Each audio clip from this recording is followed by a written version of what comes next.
नमस्कार दोस्तों, आज के हमारे इस वीडियो में हम आपके लिए महाशिवरात्रि की व्रत कथा लेकर आए हैं।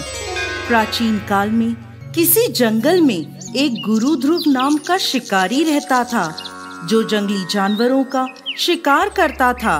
अपने परिवार का भरण पोषण वो शिकार से किया करता था। एक बार शिवरात्रि के दिन जब गुरु ध्रुव शिकार के लिए निकला, तब संयोगवश पूरे दिन खोजने के बाद भी उसे कोई शिकार ना मिला। इस प्रकार दिन भर भूखे प्यासे शिकारी का शिवरात्रि का व्रत हो गया।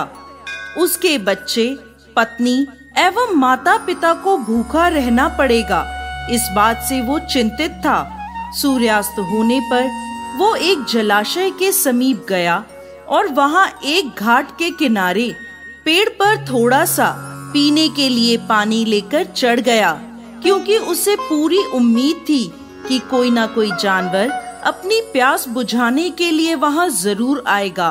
वो पेड़ बील पत्र का था और उस पेड़ के नीचे एक शिवलिंग भी था, जो सूखे बेलपत्र से ढका होने के कारण दिखाई नहीं दे रहा था। रात का पहला पहर बीतने से पहले एक हिरनी वहां पानी पीने के लिए आई। उसे देखते ही शिकारी ने अपने धनुष पर बाण साधा। ऐसा करने से उसके हाथ के धक्के से कुछ पत्ते और जल की कुछ बूंदें नीचे शिवलिंग पर गिर गईं और अनजाने में शिकारी के पहले पहर की पूजा हो गई।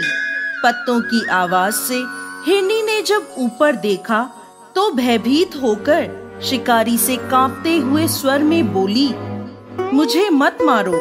शिकारी ने कहा, मैं और मेरा परिवार भूखा है, इसलिए तुम्हें नहीं छोड़ सकता।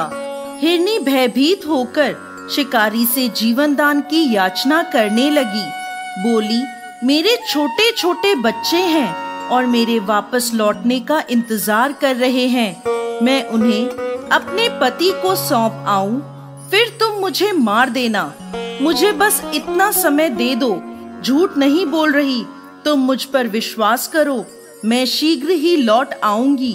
अगर मैं लौट कर ना आऊं तो मुझे वो पाप लगे जो विश्वासघाती और शिवद्रोही को लगता है। इस प्रकार हिरनी के विश्वास दिलाने पर शिकारी ने उसे जाने दिया और हिरनी वहां से चली गई।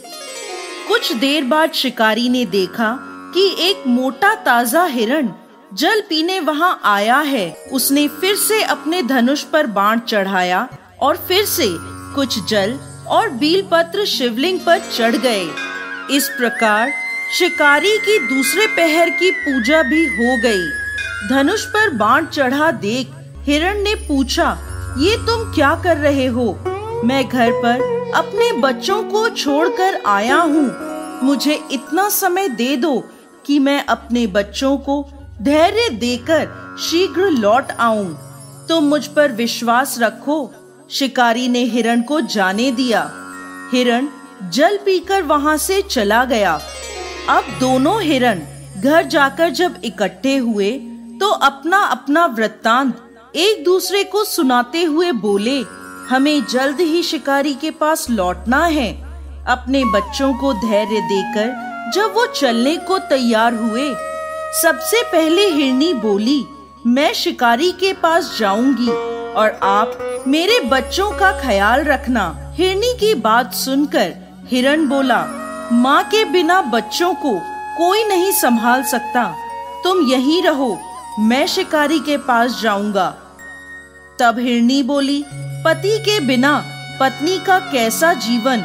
आपकी मृत्यु के बाद मैं कैसे जीवित रहूंगी? मैं वहां अवश्य जाऊंगी। और वह दोनों बच्चों को समझाकर चल पड़े। जब बच्चों ने देखा माता पिता जा रहे हैं तो हम क्या करेंगे, तब वो भी उनके साथ हो लिए। इस प्रकार वह सभी शिकारी के पास पहुँचे। उन्हें देखकर शिकारी ने झट से धनुष पर बाण चढ़ाया, जिससे फिर कुछ बीलपत्र और जल शिवलिंग पर चढ़ गया, जिससे शिकारी के तीसरे पहर की पूजा भी हो गई और उसके दुष्कर्म नष्ट हो गए और उसे ज्ञान की प्राप्ति हुई। हिरण ने कहा, हम सभी उपस्थित हैं, आप हमारा वध करके अपने परिवार की भूख मिटाइए। तब भगवान शंकर की कृपा से प्राप्त ज्ञान द्वारा शिकारी सोचने लगा, मुझसे तो यह अज्ञानी पशु ही धन्य हैं, जो कि परोपकार परायण होकर अपना शरीर दे रहे हैं, और मैं मनुष्य जन्म पाकर भी हत्यारा बन चुका हूँ। ये सोचकर शिकारी बोला, तुम सभी धन्य हो, तुम्हारा जीवन सफल है। जाओ, मैं तुम्हें नहीं मारता, तुम निर्भय होकर यहाँ से जाओ। शिकारी के ऐसा कहते ही स्वयं भोलेनाथ वहाँ प्रकट हुए और बोले, मैं तुमसे प्रसन्न हूँ, मन चाहा वर मांगो। ये सुनकर शिकारी भगवान के चरणों में गिर पड़ा